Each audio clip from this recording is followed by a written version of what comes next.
She said no one could love a giant, so I proved her wrong. Dusk laid molten amber across the broken amphitheater of Vela's old capital, turning shattered columns into spears of light. Sergeant Theo Markham moved through the ruins with a soldier's caution and a lonely man's drift.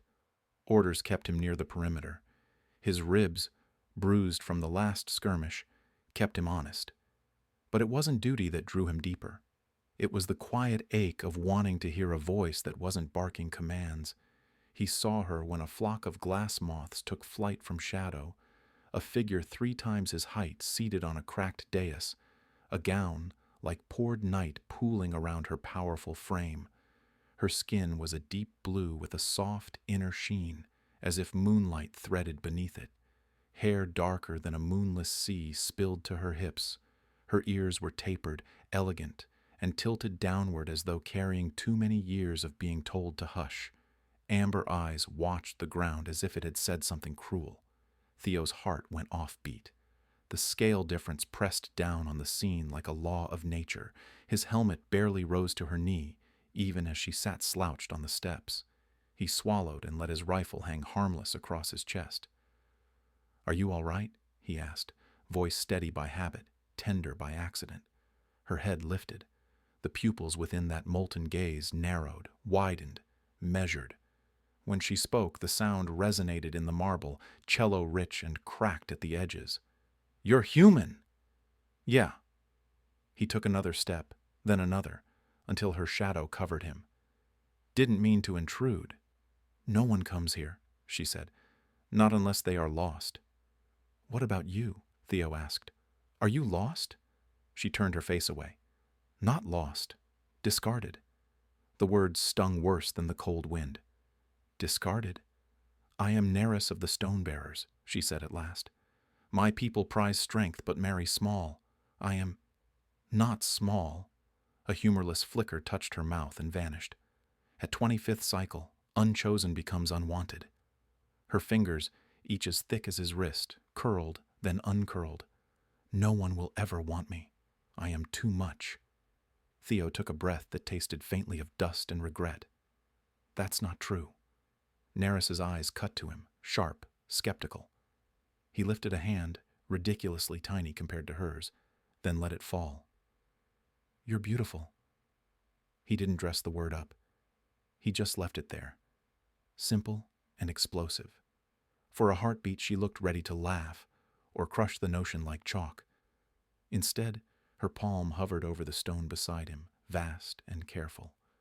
"Prove you do not fear me." Theo stepped forward and set his hand against the warmer pads of her fingertips. Heat leapt between skin and skin. Her breath hitched, his pulse hammered. They said nothing for a long while, letting the dying sun draw their silhouettes onto the marble. A giant woman and a human soldier daring to balance on the narrow beam between impossible and inevitable.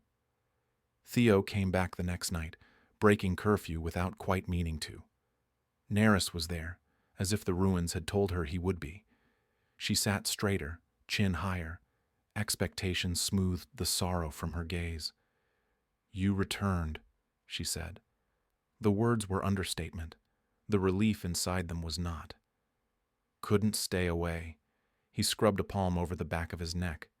"Your ruins make better conversation than my barracks. Stones listen better than men." Nereus's voice wove a weary melody. She gestured to a tool lying beside her, an iron maul longer than Theo was tall. "We rebuilt this district when I was 12. I carried beams in both hands. The men in charge called me blessing and beast in the same breath." "They were wrong," Theo said, anger humming low. "Blessing fits." She tilted her head, studying him with those amber eyes. "Humans flatter as armor. I tell the truth as a habit." He walked to the maul, gripped the haft with both hands and tried to lift it. The head rose half an inch, kissed the stone with a gong, and settled like a mountain. He grinned through the strain, chest heaving. "Okay, mostly truth. Some optimism." The laugh that broke from her was a sudden bell, deep, surprised, delighted. It pinged the glass moths from the arches. Theo felt taller inside his skin. They traded stories in the wax and wane of evening. He told her about oceans with moods of their own, about city lights that tried to mimic stars and failed charmingly. She gave him rivers that glowed, fields of crystalline grain that sang when wind moved through their blades, a festival where the stone-bearers danced in spirals that flattened whole meadows. "Where I come from," he said, "people wear shoes to look taller." Nerys blinked. "Why?" "Because tall is attractive." She looked at him, then down the endless length of herself, then back, a slow smile curving like a sunrise. "Your people are very strange, yet charming," he said. "Frequently both," she allowed. The word both tasted new on her tongue, as if most sentences handed to her came with either or baked in. She carefully lifted her palm until he could step into it. Theo did, trusting without ceremony. Nerys raised him closer to her face. Up here he could see faint constellations of bioluminescent freckles along her cheekbones. A secret map. "Not small," he said. "Not wrong. Just more." "More is rarely a compliment," she murmured. "From me, it is." She held him there in a silence that neither of them needed to break. Rumor travels faster than light in small communities. Soldiers stared longer at Theo during PT, like they were trying to add him up and getting fractions. Villagers muttered when he passed, mouths twisting to keep their words from falling out, failing anyway. He reached the ruins at dusk to find voices scraping the stone. 2 men in work leathers stood before Nerys, arms folded, cruel vitality in their smirks. "Too big to be a wife," one said. "Too proud to be a scaffold." The other tapped her maul with his boot. "We could rent her to the masons. Let the kids climb." "Leave," Nerys said, voice low. She was standing, but shame had buckled her posture. Theo stepped between them and her shadow. "You heard her," one sneered. "The pet arrives." Knuckles met jaw. Shock takes longer to travel through a bully than through a decent man. Theo watched it push the smirk off the first one's face. The second lifted an arm, then froze as Nerys straightened to full height. Her shadow covered both men. Her eyes burned a dark gold. "Go," she said. They fled, without the dignity of words. Theo blew out a breath. His hand ached.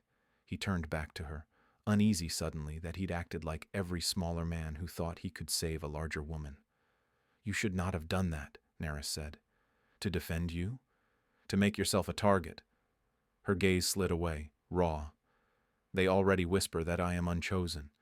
Now they will say I beg scraps from an off-worlder." "Let them." Theo's voice came out steady, the way it did when the briefing turned to bad news. "They don't know you." "In my culture, being unbound by 25th cycle means becoming a burden." The words were neat, practiced. She'd said them to herself 1,000 times, like a spell she hated. "If I take a human, they will say no stone-bearer wanted me. They will say I am pitiful." "You are not a problem to be solved," Theo said quietly. "You're a person to be chosen." Nerys flinched as if the sentence had weight. Then, as if the strength it required to stand had emptied from her bones, she sank onto the steps. She hid her face in both hands, shoulders shaking, not with humiliation this time, but with something perilously like hope, fighting grief and not winning yet. He set his palm against her fingers. "I'm not leaving." She parted her hands, gaze catching his. "Do not promise lightly." "I don't know another way." "Then I will try to learn yours," she said, on the edge of believing a door could open where a wall had always been. Orders arrived, as they always do. Crisp, unfeeling, stamped with authority that smelled like ink. Recall in 48 hours. Off-world transfer. No debate. Theo packed and repacked the same bag with the concentration of a man trying to delay time by misfolding socks. Barracks chatter swelled and fell like surf. Someone made a joke about statues with hips you could dock a shuttle on. He let it pass because if he didn't, his fists would find faces again. He slipped out before curfew to the only place that made sense. Nerys stood at the lip of the dais, hair pulled into a long braid that shifted like a rope in wind. Her eyes found him the moment he stepped into the amphitheater's throat. "We're being recalled," he said. He watched the words strike her. She didn't crumble. She arranged herself around the pain with the efficiency of a woman used to lifting heavy things. "When?" "2 days." "Of course." Neris's mouth thinned, softer than bitterness. "Fate loves to teach me timing." "It isn't fate." Theo took a step, then another. "It's a bad order." "You would defy your commander?" "Yes," he said, and it surprised him how right it felt to say so. "I meant what I told you." She watched him the way a cliff might watch weather. "Your people jail deserters. I know. And still? And still." The night seemed to lean in, listening for the wobble in his voice. Theo gave it none. Neris's throat worked. The braid slid across her shoulder like a dark river. "Walk," she said. She led him to a ridge that held the valley like a bowl of light. The crystalline fields sang when wind crossed their edges. The twin moons rose slow and theatrical, as if they understood stagecraft. "This world made me large," Neris said, "and then punished me for it. But when you stand beside me, the same world feels less like a trap." Theo took her hand. "Then we make our own orders." "Do not promise lightly," she said again, but softer now, like a tradition being rewritten in real time. "I promise loudly," he said. "Then the stars can hear you," she murmured, and for the first time, her smile tasted like belief. The following night the moons rose together, rare, luminous, turning stone to parchment and runes to ink. Neris brought Theo to a plateau circled by standing stones. Cuts in the rock formed a ring etched with language older than most maps. "This is where the stone-bearers bind," she said.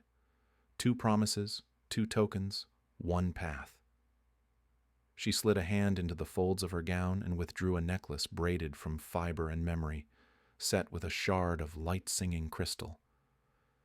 "My mother's," she said. "She kept one nice thing for 30 years. She said I should give it to the one who sees me." Theo swallowed around a sudden ache. He tugged his dog tag over his head. Name, number, a life boiled into letters. "It's not beautiful," he said, "but it's honest." "Honest is beautiful," Neris said, and set her shard on the carved heart of the circle. Theo placed the tag beside it. The runes brightened as if fed with air. Neris lifted her chin. The vow she spoke was simple and enormous. "Though you are small and I am large, though we come from different winds, I will not let our differences make a wall between us. I will guard your dignity as I guard my strength. I will make space." Theo's turn. The words came like a drum. "Though their eyes follow, I will not flinch from you. I will choose you in public when it costs, and in private when it matters. I will stand on the ground your shadow covers and call it home." The circle thrummed. A slow pulse ran through the stone and into bone. Neris sank to her knees so their faces were level. They pressed foreheads together. A stone-bearer seal. "It cannot be undone," she whispered. "Then let it stand," Theo said, and felt the vow take root in him like a tree that did not care about weather. Morning walked him back into camp spattered with crystal dust and audacity. Eyes found him. Rumors had worked night shift. They were fully employed by dawn. By noon he was missing from a roll call on a clipboard with a margin note that someone would underline later. He met Neris at dusk on the edge of the village. "Come," she said, tension like a wire under her calm. "My parents should see who I chose." The stone-bearer dwelling forced her to duck and fold, mountains learning origami. Her mother, hands freckled with old burns from the kiln, looked up and went very still. Her father's face was a ledger, columns of worry, lines of pride that hadn't been totaled yet.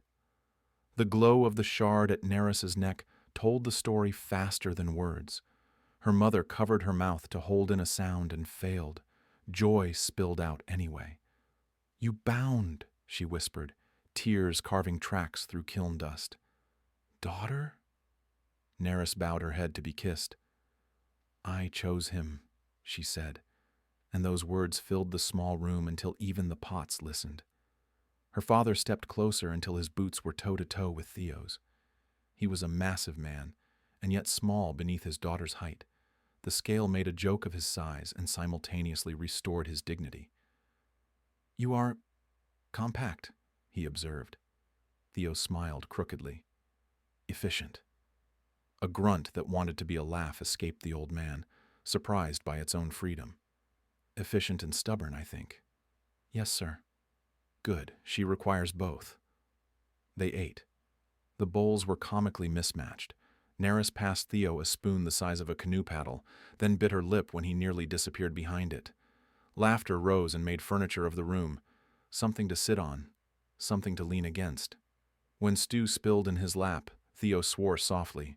Nerys's mother pressed a towel into his hands and a kindness into his chest. By the time he stepped outside, night had put a soft hand on the village. Theo had been measured and not found wanting. Public is a harsher teacher than stone. The first time Theo and Nerys walked down the market lane hand in hand, his fingers threaded between pads larger than coins, heads tilted, mouths flexed. Children froze mid-game, then sidled up pretending they weren't fascinated. A potter's wheel spun faster. The pot went wide at the lip and collapsed, laughter splashing from the stall like water. "Not too big for him," an old woman said flatly to no one in particular, which is to say to everyone. Some men sneered.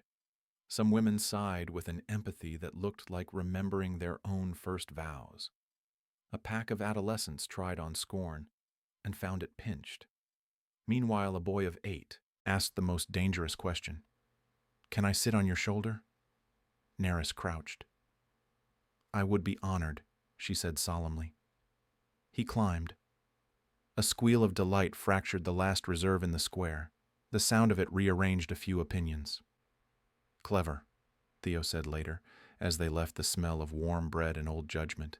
"Win the children, the adults follow grudgingly." "I didn't plan it." Nerys tapped the boy's scuff mark on her pauldron with fondness. "I liked that he asked." That night, wind swept the ruins clean. Theo and Nerys lay on the dais, shoulder to shoulder by a generous interpretation, listening to moth wings stitch air. "Do you regret it?" she asked, the question as old as marriage and as new as their scale. "Not for a breath. I still hear them say I trapped you." Theo rolled toward her and set his palm over the wide plane of her hand. "Do you feel trapped?" "No," she said fiercely. "I feel held." "Then believe me as much as you believe yourself." Nerys's answering silence was a pact. The garrison's patience hardened into process. Missing status became AWOL, became desertion in the mouth of a man who had never loved anything more than the order of his desk. A patrol of 4 came for Theo. 2 privates who didn't want the duty, a corporal who wanted it too much, and Lieutenant Vale, who wore fairness like a uniform he kept forgetting to launder. They found Theo with Nerys at the amphitheater. "Sergeant Markham," Vale called. "You'll come with us." Theo stood. "I won't." The corporal smirked. "That's not a menu item, Sergeant." Nerys's shadow lengthened across the stone until it covered all 4 soldiers. She looked at Vale, not the corporal. "Your laws are not mine, but your sergeant has bound himself by ours." Vale's mouth went thin. "His oath is to the coalition, and mine is to her," Theo said, quietly enough that every syllable had space to stand. "This is abandonment of post," the corporal snapped, "and fraternization of an interspecies—" "Corporal," Vale said, and the single word contained a leash. Silence opened. Moths spun in it. The lieutenant weighed not just regulations but headlines and the shape of history when it turns a corner. He took in the ring of carved stone at the ridge behind them, the glow at Nerys's throat, Theo's posture that said no force on this world could uproot him without tearing something important. Vale exhaled, then spoke with the careful diction of a man who knew exactly how records were written. "Sergeant Markham is detached on humanitarian liaison, effective immediately." The corporal gaped. The privates looked relieved enough to buy him a drink. Theo swallowed the wild surge of gratitude and saluted, not as apology, but as acknowledgement of a nuanced mercy. "Don't make me a liar," Vale said softly. "If you're going to bridge cultures, do it well." Theo nodded. "Yes, sir." Neris bowed her head a fraction. "I will keep him in one piece." "I suspect you will," Vale said, and led his small storm back toward the waiting barracks. The village adjusted at the speed of gossip, which is to say, faster than policy and slower than love. Theo learned to measure door frames by Neris's shoulders, to set a stool beside benches so she could fold her legs without pinning his feet, to cut bread with a blade suited to her hand, which felt like forging a treaty at breakfast. He taught Neris a fisher's knot. She tied it with 2 fingers and a gravity that made either of them sentimental. She taught him to read the growth lines in crystal stalks and hear weather in their music. He showed her a 2-step. She turned it into a spiral that made the amphitheater look like it was breathing. She showed him the work song of the stone bearers. He found the harmony halfway through a verse, and Neris's eyes did something that made his knees consider treason. "More," Theo said one night, as they lay on the ridge, shins brushed by luminous grain. "You said more is rarely a compliment. I think it's a compass. You're more in the direction I want to go." Neris turned her head, forehead nearly touching his. "And you are precise. You put your smallness exactly where it matters." "Careful," he said, grinning. "You're flirting with a tactical metaphor." "Then strategize a kiss," she murmured. He stood, stepped onto her palm, and let her lift him. Up close, her breath warmed his chest. The gold in her eyes deepened. He touched her mouth with the surety of a vow proven by use. The kiss was gentle. The consequences were not. A geometry shifted inside both of them and never returned to its old angles. When the harvest moon seasons end, stone bearers celebrate with a circle of rings, copper for craft, iron for labor, silver for promise. The meadow outside the village filled with fires and tables and a stubborn old joy. Neris had not danced there in years. This time she walked in with her shoulders square and a human at her side. Eyes turned, music adjusted its courage. Children whooped. Neris's father pressed an iron bracelet, sized like a belt for humans, into Theo's hands. "For the work you have chosen," he said gruffly. Theo bowed to the gift's meaning. "I'll earn it." Neris's mother clasped a copper circlet above the crystal shard at her daughter's throat. "For the craft of love," she whispered and kissed Neris's cheek. The dance began in spirals. Stone bearers moved with tectonic grace. Theo learned the steps, then learned to invent, cutting in and out of Neris's orbit as if gravity were flirtation. When the silver ring song rose, traditionally a place for proposals and proofs, the meadow quieted. Neris stepped into the center, bent to place her palm against the earth, and sang the old vow in a new voice. Theo set his dog-tag chain around her thumb like a ring you'd have to be a giant to wear. "For promise," he said. "For always," she answered. It wasn't a new vow. It was the same one, spoken louder. Old men stopped pretending to scowl. Teenagers forgot their borrowed disdain. Someone started a cheer. The festival breathed out, wider than before. Cracks always form where pressure is greatest. 3 masons, brothers in blood if not in wisdom, decided that old order could be repaired with brute insistence. They cornered Theo 2 streets from the kiln, where fewer eyes would count cost. "Go back to your camp, little man," said the tallest. "Leave stone-bearer women to stone-bearer men," said the shortest, proving that smallness and meanness are unrelated. Theo raised his hands to show he carried nothing but the right to breathe. "No." They moved. He moved faster. He wasn't stronger, but he'd learned to fight in spaces where size was a rumor. He dodged under an arm, let a punch glance off bone built for it, used the tall one's weight to introduce his face to a wall. 2 to go. "Enough," said a voice that left no room for disobedience. Neris's shadow fell like a curtain. She did not reach for anyone. She just stood so tall the street had to remember what dignity felt like. "This man is bound," she said, "to me, to our ways. We do not harm those who honor our law, even when the law surprises us. The brothers looked between the quiet fury in Neris's eyes and the hard calm in Theo's stance. They chose to live a little longer and left with mouths running and courage lagging. After, Theo leaned against the kiln wall, breathing hard. Neris crouched until their faces were near. You cannot fight every battle. I know. He touched her cheek with the back of his hand. But I can fight this one. You did, she said, and the pride in her voice replaced a bruise with something better. The amphitheater got a roof from salvaged beams. It started as a joke. The place where he'd first called her beautiful deserved better weather. But jokes are blueprints with humor draped over them. Neris lifted. Theo measured. Children fetched pegs and stories. When they were finished, the ruin had something like a future. Lieutenant Vale visited under the pretense of inspecting a liaison site. He rotated slowly, taking in the math of it, the way the standing stones cupped the new roofline, the way a village's gawking had softened into participation. You've made a center, he said, which is what good leaders mean when they can't say sanctuary without paperwork. Works better than a perimeter, Theo said. Vale's mouth twitched. Remember you're a bridge, Sergeant. Bridges get walked on from both sides.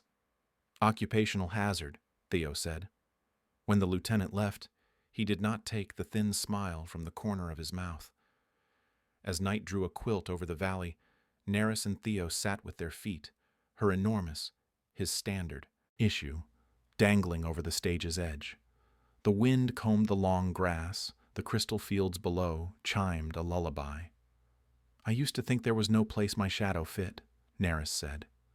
Theo edged closer until his shoulder pressed the warm slope of her hip. It fits here. It fits us, she corrected gently. He tipped his head back to look at her. Us, he agreed, and the word landed like a seed falling into a good hole, sure of spring. Snow on Vela fell like sifted glass, light catching on each flake as if each had opinions about attention. The cold came stubborn and early. Theo learned the art of building fires big enough for Neris to feel, and small enough not to smoke the rafters. Neris learned the pleasure of a mug small enough to wrap a single finger around and still feel just right. With winter came time, which is the one resource soldiers hoard and never admit to. They used it to make lists. What a life together required beyond vows and courage. A bed that worked at 2 scales. A door whose threshold didn't trip neighbors or make them feel unwelcome. Tools in duplicate, because intimacy doesn't need convenience to be complete. But it helps. Sometimes they just listened to the stove hum. Theo would read aloud from dog-eared manuals and salvage them into poetry.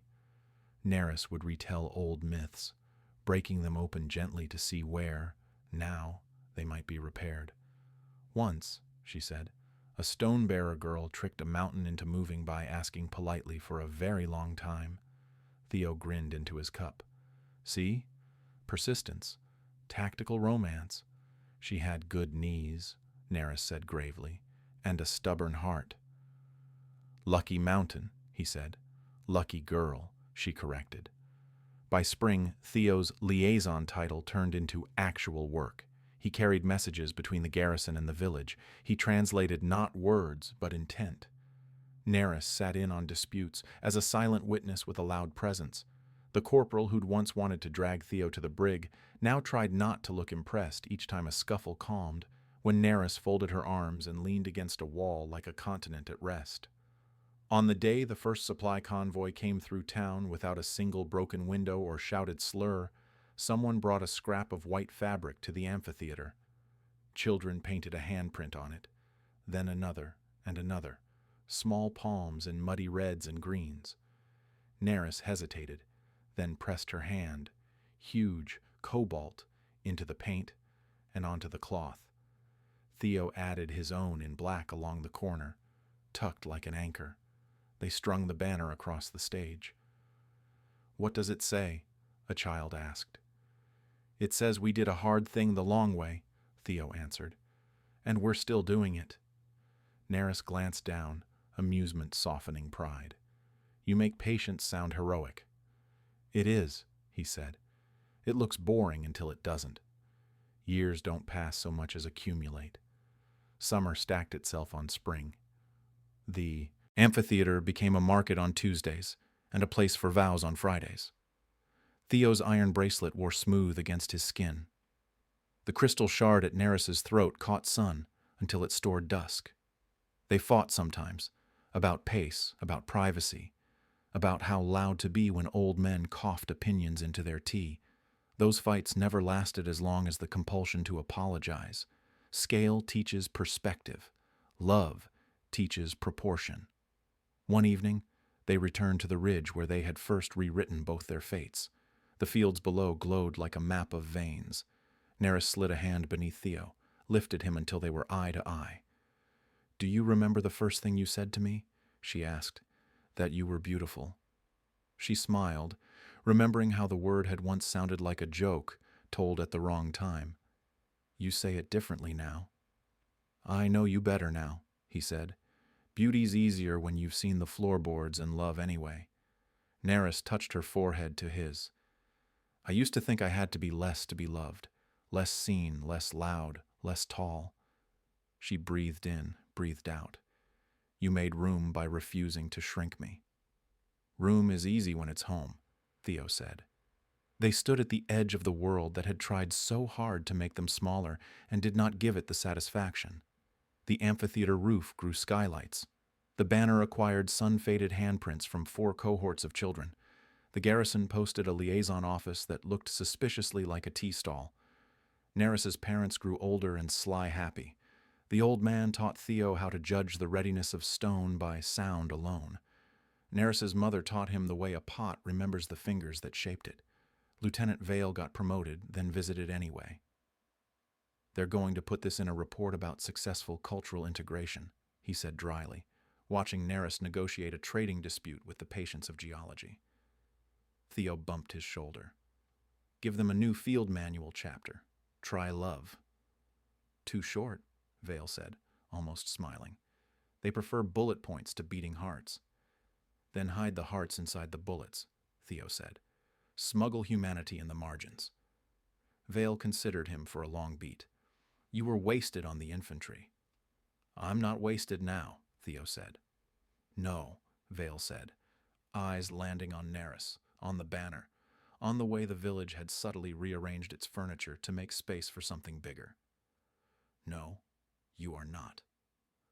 On the 5th spring, the children of the village invented a game called Balance. One kid stood on Theo's boots, another balanced on Neris's foot. Everyone else tried to count to 10 without falling off the human giant teeter-totter. "You cheat," Theo told a girl whose plaits were technically weapons. "You hold her ankle."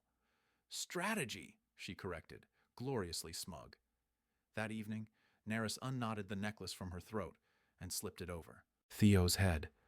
The shard lay against his chest, cool then warm. "We named this place once by what it lacked," she said. "Ruins. It should earn a new name. What do you want to call it?" She thought for a long time. "Harbor," Neris said at last. "Harbor doesn't mean the sea is always calm, only that there is a place to tie your boat when it isn't." "Harbor," Theo repeated, letting the word dock inside him. He lifted her hand to his mouth, kissed the pad where his palm fit like it had been measured for the job. "Harbor," echoed the amphitheater when the wind swung right, because stones love to keep names. When the seasons folded back into themselves enough times that counting felt impolite, Theo woke before dawn to find Neris already watching the sky. The moons hung low and bright, a coincidence or a wink. "Walk?" she asked. They went to the circle of standing stones that had once judged their audacity and found it acceptable. Neris knelt and touched the runes. Theo set his dog tag on the rock and his hand on hers.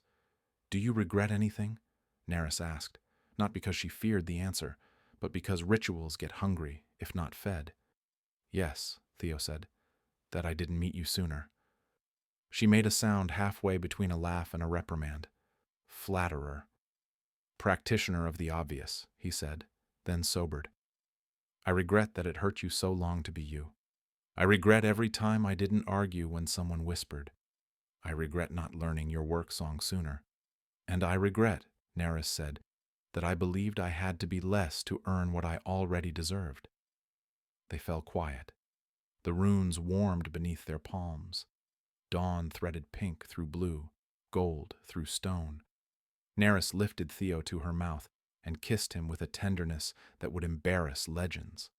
When they broke apart, the amphitheater bells, just bits of copper wind chime Theo had rigged from scrap, sang like they knew the cue. Always, Neris said. Always, Theo answered. They stood there, giant and human, vow and practice, letting the day find them exactly as they had promised to be. Together. The first storm of high spring came in crooked, the way trouble often does, riding a bank of bruised dark cloud that swallowed the valley's blue and turned the crystal fields into a sea of knives. Neris could smell iron in the air. Theo could feel static raising the hair on his arms. Together they walked the market lane, shutters banging, vendors knotting canvas with hands that had done this all their lives, and still forgot the easy parts when the sky looked feral. Roof lashings on the amphitheater, Theo said, already angling that way. North struts will take the worst. I'll brace the west, Neris answered, and lengthened her stride until the cobbles clicked in quick surrender underfoot. When the storm hit, it came like a fist. Wind shoved the new roof in great breaths. Hail arrived not as pellets, but as chipped glass, singing against the planks. The banner snapped and strained, handprints flaring, children crying out as if the cloth itself were brave. Neris climbed the framing with the balance of a woman who had learned her height young and survived it. She leaned her shoulder into a beam and felt the structure read her weight. Consider, then agree to stand. Theo moved at ground level, swapping lashed ropes for ratchet straps he'd bullied off a supply sergeant and lost in paperwork. A shout cracked the rain. The kiln stack at the Potter's Row had sheared. Theo ran without thinking and found the chimney hanging by a joint that resented physics. He jammed a length of timber under the sag, teeth bared. The joint laughed in mortar. Neris! She was there before the second syllable died, one palm catching the brick, the other easing it to the yard, with a care that made onlookers forget to breathe. I have it, she said, water beading on her lashes. Theo took the load of the timber, and between them they lowered the stack like a body being honored. When the worst had passed, when rain softened enough to make conversation possible, the villagers regarded the amphitheater roof, which still stood, the kiln, which still smoldered, and the strange, ordinary fact of a giant and a human moving with a practiced duet. Old Tamir, who had never granted them more than a grunt, touched his cap. Harbor holds, he said. Harbor holds, others echoed, and the words went down like a post-storm medicine. That night, beneath a sky scrubbed clean, Neris and Theo sat among wet planks, boots dripping, the banner heavy with rain and refusal. Theo squeezed water from the fabric's corner and grinned. Next storm, we stitch a second line. Next storm, Neris said. We will again be here. She looked at him sideways, something pleased and private, brightening her eyes. Bridges, stubborn man. Harbors, stubborn woman, he said, and pulled her hand to his chest until his heartbeat calmed under her palm. Peace is not a default. It's a maintenance routine. A month after the storm, the garrison's nice fiction of liaison met a new letter with a seal so official even the envelope stood straighter. Coalition Inspectorate, Cultural Compliance Review. Lieutenant Vale read it twice, jaw working, then brought it to harbor and laid it on a table that still smelled of roasted grain. Translation? Theo asked. They're sending auditors, Vale said, the kind who measure outcomes with rulers and forget people bleed. Neris studied the script. They question your mercy. They question my paper trail. Vale's smile didn't meet itself. They'll look for violations. If they find any, they'll correct the record. As in break what we've built, Theo said. As in make it a report about disciplinary action instead of a manual about how to be human, Vale replied. Then we show them what a manual can't hold, Neris said. We will not be smaller for their comfort. Auditors arrived in gray coats with tablets that chewed names and spat numbers. They toured harbor, asked questions framed like traps, frowned at the banner as if joy were contraband. One paused under the amphitheater eaves, frowning at the additional skylights. Unauthorized structural modification to historic site. Authorized by need, Theo said. We saved it. By altering it, she countered. Altering is loss. Altering is living, Neris answered, voice ground quiet. She set a hand, gentle, firm, on a beam. Stone that resists all weather becomes a ruin. Stone that learns to flex becomes a home. The auditor wrote something without looking up. Later in the market, they tried the old questions on villagers. Do you feel coerced? Does the human presence disrupt traditional rhythms? A potter who had baked her fingers into her craft asked, Do you eat stew with a spoon or a chisel? Which ruined 3 lines of the transcript with laughter stains. At dusk, the auditors found themselves in a circle of children who demanded a story. Neris sat, knees higher than their heads, and told of a girl who asked a mountain to move, and a mountain that learned the pleasure of saying yes. Theo added sound effects. He was very bad at mountain voices. The auditor's tablets flickered, uncertain how to encode a hush that had nothing to do with fear. When they left, Vale watched their dust trail fade and sighed. They'll file it. Some will scoff. One will read it twice. That's how change happens in buildings like mine. One office at a time, bored people surprising themselves with decency. Good, Neris said. I have patience for stone. I can have patience for halls of paper. Theo bumped Vale's shoulder. And we'll keep making it embarrassingly obvious. Do, Vale said. Make it harder to erase you than to promote me. Summer worked itself into a heat that made the crystal fields whisper like kettles. On a noon that forgot breeze, the ground shrugged wrong. A low, rolling sound came up through soles and into teeth, the kind of sound that makes a species quiet before brains decide to panic. People looked at one another with the null expression of those tallying risks. Quake, Neris breathed, and the second syllable struck as the bakery's lintel cracked. The amphitheater's new lattice groaned, then held. The market's old stone did not. A stall collapsed outward. A child disappeared under canvas and jar. Theo was already moving. He hit the edge of the ruin and levered a pole clear. I have him, he shouted. Witch confidence pulled 3 others into action instead of fear. Across the lane, a warehouse wall bowed. Inside, 3 workers braced it with their shoulders and jokes that died in their throats. Neris reached it in 3 strides and set her back to the stone, palms open, elbows locked. Out, she told them. They slid from danger like letters from an envelope while she took the load. The wall bucked. She stayed. Theo. He was beside her a heartbeat later, eyes measuring. We need a shore. He pointed to a fallen beam. On my count. Count, Neris said, sweat running bright lines through dust on her temples. He braced the beam against the surviving frame and into the soil. Now. She let the walls weight down into the wood as if laying a child in a crib. The beam accepted, shook, and settled.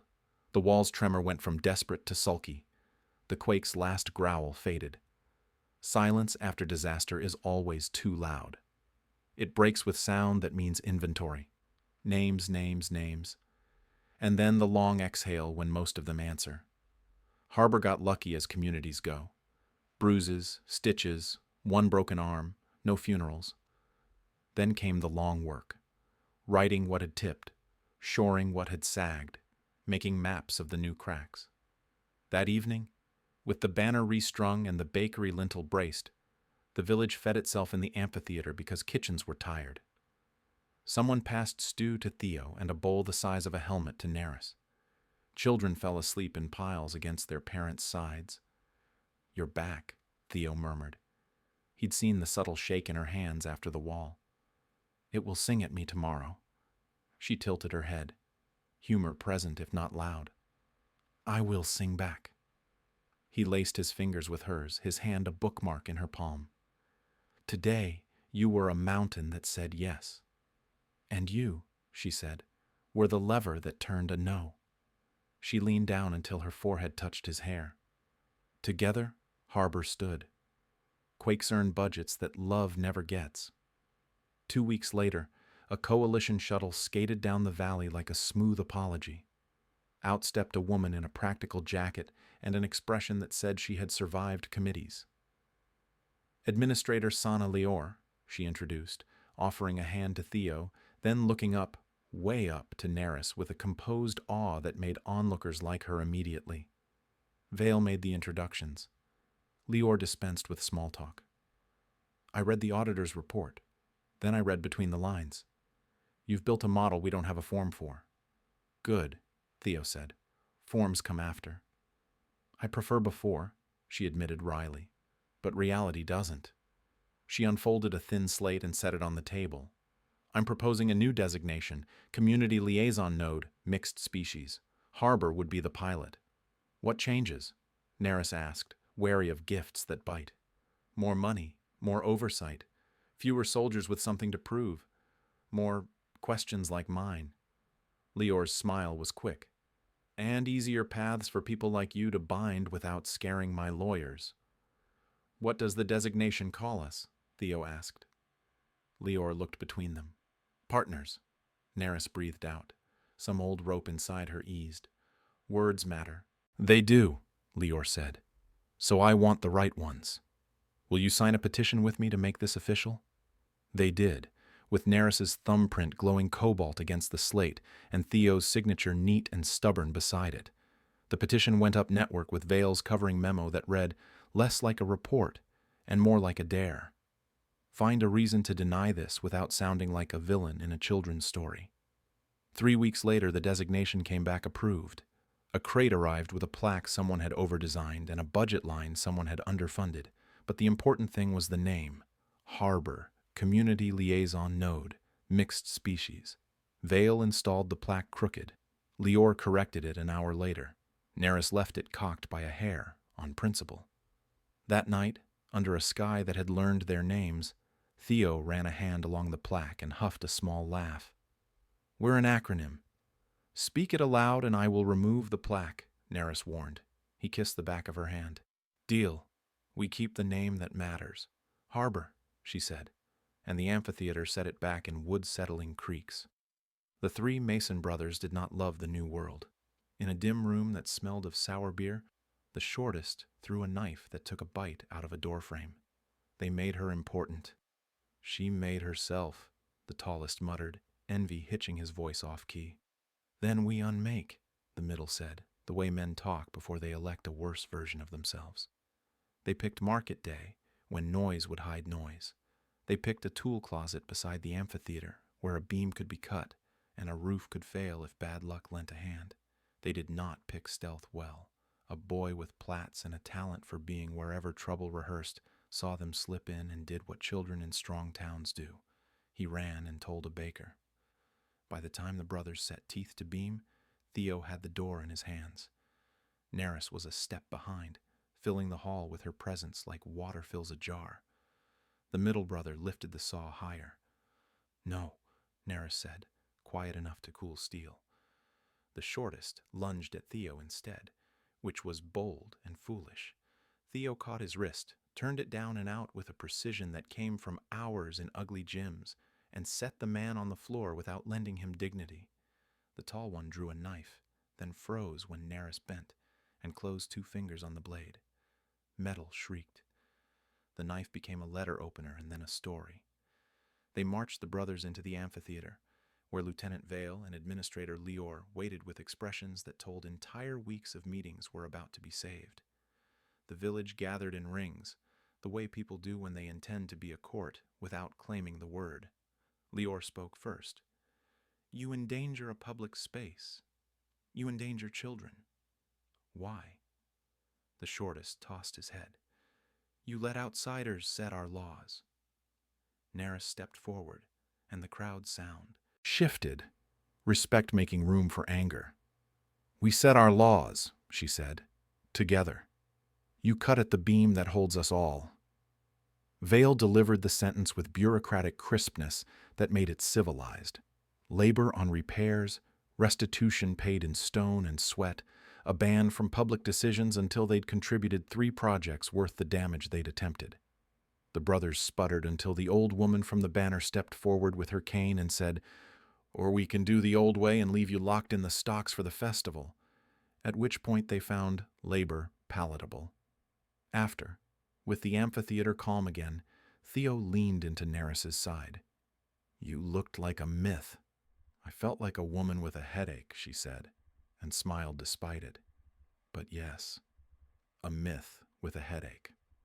The first time a couple from another village asked to bind in Harbor's circle because their parents were wary and their priest was tired, Neris and Theo stood as witnesses. The word spread. Friday nights became vows, some fast and laughing, some trembling and slow. Mixed species pairs came too, cautious, curious, hopeful, drawn by a rumor that scale could be a bridge and not a cliff. One evening the circle filled with more than lovers. Elders came with braided questions. Teenagers came with unbraided hair and certainty. Lieutenant Vale stood near the back like a man who had guards to teach in the morning and something better to watch at night. Administrator Leor leaned on a post, rewriting policy in her head with her heart held open so it could surprise her. Neris wore a new bracelet, copper etched with small, repeating waves. Theo had a sunburn he pretended wasn't tender. They looked at each other and saw the day he'd said beautiful, the night she'd said always, the storm, the quake, the banner with too many handprints to count. They saw the fights and the apologies, and the way Harbor had grown wide enough to seat a whole argument and a whole reconciliation without anyone needing to leave the room. "Do you regret anything?" he asked, out of ritual more than fear. "I regret that I did not dance in this circle sooner," she said. "I regret that for years I let the word two carve me smaller." She cupped his cheek with 2 fingers and a thumb, careful, practiced. "I am not two. I am Neris, and you are Theo. And together, we are exactly." He laughed softly, eyes shining, the sound of a man who'd finally built a language for what he'd always meant. "Exactly," he echoed. They stepped into the circle again, not because vows expire, but because vows like to be used. Their tokens this time were simple as breakfast, a spoon sized for her, a mug sized for him. The runes warmed with amusement. Someone started a work song because love and labor are cousins. When the song ended, night settled like a blanket across the valley. The amphitheater lights threw soft halos on new planks. The banner clapped lazy applause. Far off, a shuttle stitched a silver thread across the dark and did not feel like a threat. Theo leaned his brow to Neris's. Harbor holds, she murmured. Then with a smile that carried nothing to prove and everything to keep. Always. The designation brought visitors with notebooks and hearts at various stages of thaw. It also brought an invitation that sat on Theo's work table like a dare. Coalition Cultural Summit, Capital World. A panel on mixed-scale cohabitation and mutual aid, travel provided, lodging negotiable. "Negotiable?" Theo snorted. "We'll bring a tent." Neris rolled the letter between her fingers until it clicked. "If they ask us to be smaller, we will decline. If they ask us to be honest, we'll make trouble," he said. And she smiled with teeth. They prepared like farmers leaving for a wedding. Harbor built a ladder wide enough for a giant to board a shuttle, without bending into apology, and painted the rungs with children's handprints. Lieutenant Vale arranged clearances, and a pilot who didn't mind being a footnote in a story he could tell his grandchildren. Administrator Leor transformed a cargo bay into a sleeping alcove by bullying a procurement system until it coughed up dignity.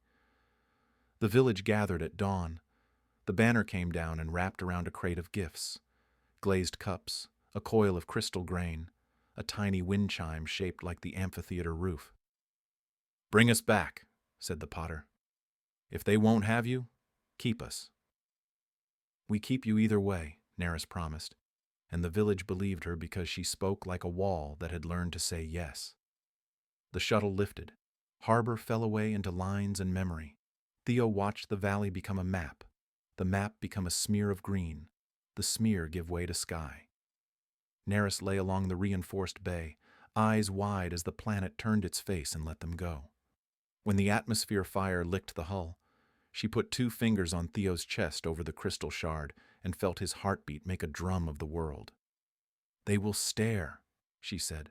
"Let them," he answered. "We're bringing them a harbor." Capital City stacked itself in arrogant layers. Towers pierced clouds and called it ambition. Lifts swallowed crowds and called it efficiency. People stared because they were built to, because the sight of a giant woman striding with measured grace beside a human turned routine into myth. The summit hall had planned for diversity with ramps and chairs that adjusted like timid animals. It had not planned for the joy of a woman who refused to fold herself into politeness. Neris assessed the dais, then sat on the floor like a queen in a field, legs a long parenthesis around the panel. The moderator, to his credit, blinked once and moved on. "Sergeant Markham, Neris of the Stonebearers, your node is cited as a model. How did you accomplish acceptance?" Theo considered words like rope. "We didn't. Acceptance arrived late. We accomplished staying." Neris let the room measure her, then spoke slowly enough to make listeners lean forward. "We made a place where scale was not a reason to shrink. We asked stone to flex. We asked people to try again. We punished harm with labor, not spectacle. We kept promises when it rained." A delegate in a prestigious jacket lifted her chin. "But surely you encountered biological incompatibilities, domestic friction, public discomfort." Theo smiled thinly. "We encountered people. We built furniture to match them." Laughter ran like a ripple through nerves. The jacketed woman colored. "Romanticizing hardship, ritualizing it," Neris corrected, gentle and immovable. "Quakes taught us which beams to shore. Love taught us which words to use." They showed the banner and the vows, the rooftop sketches and the petition with Lior's name bold as a bridge. They did not hide the fights, or the brothers with their saw, or Theo's letter that had once said defect and now said detached. They named costs like offerings, then placed alongside them the returns. A kiln still standing, a child with plaits who now braided policy instead of trouble, an old man who had learned to say "harbor holds" whenever weather changed its mind. When the panel ended, the hall did not clap. It stood quietly, as if something tall had entered the room and everyone wanted to match it for a moment. Praise draws enemies like lanterns draw night flyers. 2 days after the panel, a petition circulated from a group calling itself the Preservation Consortium. Flowery language wrapped a simple threat. Mixed-scale unions, while inspiring, destabilize traditional settlement ratios and resource models. We recommend relocation of outsized partners to designated environments, humane, well-appointed, separate. Separate. The word carried rusted teeth. They scheduled a hearing. Neris and Theo walked into a chamber whose ceiling remembered cathedrals. The consortium's speaker, gray at the temples, voice warm like a blanket that smothered, delivered his thesis with measured kindness. "We mean no harm," he said, "which always means some. We propose comfort, communities designed for giants, communities designed for humans, each safe, each proud, each apart." "Comfort for whom?" Theo asked. "For all," the man said smoothly. "For those relieved not to try," Neris said. She rose to her full height. It changed the physics in the room. "I was taught to be less until less became a kind of death. He taught me to take all the space my life required and to make more for others. You offer me beautiful cages and call them gifts." Murmurs slid across the benches. Lior stepped up with a packet of impact reports that looked boring until she started speaking. Outcomes from Harbor: 52% decrease in cross-incident complaints, 70% increase in market cooperation, 0 fatalities. Through 2 natural disasters, public health metrics up, school attendance up. Your proposal would trade functioning integration for a prettier spreadsheet. The speaker smiled, brittle. "Anomalies exist." "Anomalies lead," Vale said from the aisle, uniform silent as a stamped seal. "The first bridge is an anomaly until it isn't." The chamber tilted toward decision. The consortium's arguments kept trying to stand. Evidence pulled the rug with patience. At last, the chair banged a gavel that wanted to be a blessing. Petition denied. Harbor affirmed. Mixed scale nodes to be observed and funded. Neris bent her head to Theo's. They wanted us smaller. Then we'll keep growing, he whispered, and the relief that ran through the room tasted like rain after a long, wrong season. They returned to Harbor with gifts they hadn't packed. Revised policies, new friends, a pilot who now refused to call his bay anything but the guest room. The village met them with bells and bread and the sort of cheering saved for marriages and first harvests. The banner went back up. Wind read it with glad hands. That evening they told stories in the amphitheater until tongues grew honey thick. Children demanded imitations. Theo's impression of a bureaucrat made Vale laugh in a way that would have gotten him written up anywhere else. Neris described the capital as a hive taught to sing on key, and the children tried to imagine a house taller than a mountain that hadn't learned to listen yet. Later, quiet found them on the ridge. The crystal fields breathed silver. The shuttle was a star pretending to be humble on the horizon. "Do you ever wish we'd," Theo began, then let the sentence trail. "Stayed small?" Neris guessed, not unkind. "Stayed easy," she considered. "Easy is a warm river, lovely to float. But for living, I prefer a harbor. Rivers forget you. Harbors remember." He turned that over like a coin and pocketed it. "We built remembering into wood. And stone," she said. "And song." They lay back. The old stories said the twin moons rose together on nights when vows wanted to check on their people. Those stories were for children. The moons rose together anyway, pale and watchful, and Harbor felt seen. A year folded into another. The amphitheater became a school on mornings, a council on afternoons, a wedding hall on Fridays, and on Sundays, a place where old men pretended not to nap. The Mason brothers finished their third restitution project and started a fourth without being told. One of them, shortest, sharpest, asked to apprentice with the potter. She said yes, and kept a spare cane by the door for swatting his pride. The liaison office published a thin, stubborn book, Harbor Practices, Notes from a Mixed-Scale Life. It read like a field manual, fell in love with a memoir, and produced a child good at checklists and tenderness. Leor pushed it through 3 committees, added a preface that did not apologize, and printed enough copies that even the capital's gray offices had to shelve something with a heart in it. Theo taught basic first aid to teenagers who wanted to touch emergencies before they touched them. Neris trained a crew in giant safe carpentry, which was mostly about building ladders that didn't turn into insults. They made a festival for the day the recall order had failed to reclaim Theo's life, hung paper boats from beams, and called it Harbor Day. Visitors came, mixed pairs with anxious hands, single bodies with questions, delegation members pretending they were conducting research, and then crying when vows were spoken. One evening the child with plaits, older now, opinions honed, stood on the stage and read a speech she'd written about the pleasure of being made room for and the responsibility of doing the same. When she finished, Neris's eyes shone and Theo clapped until his hands hurt. "Where did she learn that?" Vale asked, soft. "Here," Leor said. "Where else?" On the anniversary of their binding, Theo woke before dawn and found Neris awake too, watching the thin seam where night shifts to morning. "Walk," she said, and the word contained the whole year. They went to the circle of stones. No crowd gathered, no ceremony but the one that already lived in their hands. Theo set down a token, a pencil worn to a stub, the tool with which he had drawn 1,000 small solutions. Neris set down a ribbon cut from the banner's edge, where sun had faded it brave. They pressed their palms to the rock and felt it answer with the old pulse that never tried to be new. "Do you regret anything?" Theo asked, because rituals like to be fed on schedule. "Yes," Neris said, smiling, "that it took me so long to believe the word beautiful could be a door, that I spent years knocking softly instead of learning to build." Theo's chest tightened with that ache joy carries. "I regret that I ever mistook quiet for peace." They breathed together. Wind stitched voices through the crystal fields below. Bakers and potters and masons and children with plats and officials who used to be afraid of their own pens. The amphitheater banner cracked like a friendly flag.